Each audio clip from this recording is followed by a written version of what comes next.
विरोधी दल नेता नवीन पट्टनायक को आत्मसमीक्षा करने को परामर्श देते स्वास्थ्य मंत्री मुकेश मालिंग। आपण मुहरे नीति और नैतिकता शोभा पाऊना। आपणकर एभली मंतव्य दुर्भाग्यजनक। आपण शासन समय अनेक घटना घटुले नीरव रुले। राज्यवासी जितेबाला स्पष्टीकरण चाहूले से उत्तरदायित्वर कथा कहू नथिले। ममता मेयर हत्याकांड, चिटफंड ठकई, महंगा डबल मर्डर किंबा तत्कालीन स्वास्थ्य मंत्री नव दास हत्या घटन आपणकर नीति और नैतिकतार कथा कुआडे जाइथिला। विगत 2 वर्ष भितर केते थर विधानसभा कसी आलोचना अंशग्रहण कर लोकों समस्या कथा उठाई बोली प्रश्न करछन्ते। या सहित नवीन पट्टनायक शासन काल में परीक्षा और नियुक्ति को नहीं से घेरी।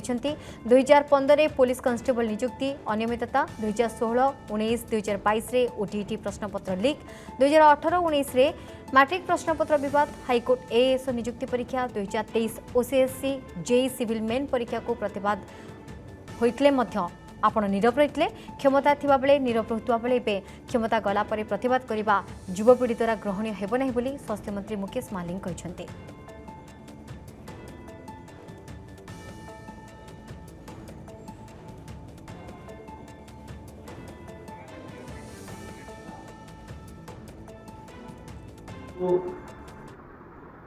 प्रश्न पचारिबा चाहे जे आपणक मुहरु नीति एवं नैतिकता शोभा पाऊना एवं आपणकर एभलिया मंतव्य दुर्भाग्यजनक। आपणकर शासन समय जिते मुख्यमंत्री थे 2019 रु 2024 मुझे विधानसभा विरोधी दल भारतीय जनता दल सदस्य थी एवं सेतबेले अनेक घटना घटुला किंतु आपण नीरव एवं राज्यवासी जितेबाला आपण स्पष्टीकरण चाहूले सेतेबेले आपण नीरव एवं स्पष्टीकरण कि उत्तरदायित्वर कथा कहू नथिले। आर उत्तर देवे कि ममता मेहर हत्याकांड हो, चिटफंड घटना कथा हो, महंगा डबल मर्डर कथा हो कि आपणक समय स्वास्थ्य मंत्री नव दासंकर हत्या घटना हो, से समय आपणकर नीति नैतिकता एवं विधानसभा भितर आचरण कुआडे जाइथिला आर उत्तर देवे कि। अन्य दिगटी है जे विगत 2 वर्ष भितर आमर सरकार रे आपण विरोधी दल नेता केते थर विधानसभा आसिकी लोकंकर समस्या एवं बजेट अधिवेशन आलोचना करिसंती तार उत्तर रखिबे कि।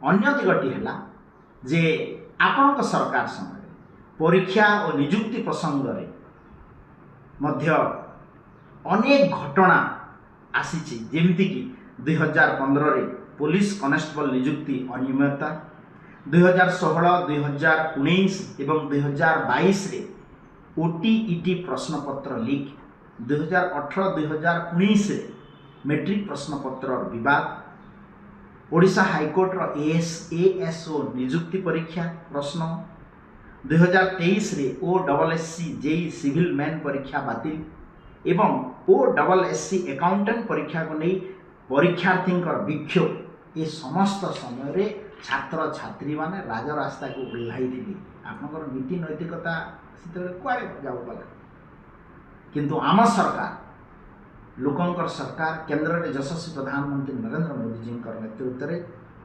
पार्लियामेंट रे public examination prevention of unfair means act 2024 प्रणयन करी प्रश्नपत्र लीक और परीक्षा ठकई विरुद्ध रे कठोर आईनगत पदक्षेप ग्रहण करा जायछि। छात्र छात्री माने चयनमूलक प्रतिवाद नुहे समाधानमूलक शासन चाहते। क्षमतारे थिला बेले आपणकर नीरवता एवं क्षमता छाड़िबा पड़े केवल प्रतिवाद यह राज्य युव समाज को आउ ग्रहणीय हेब नाही।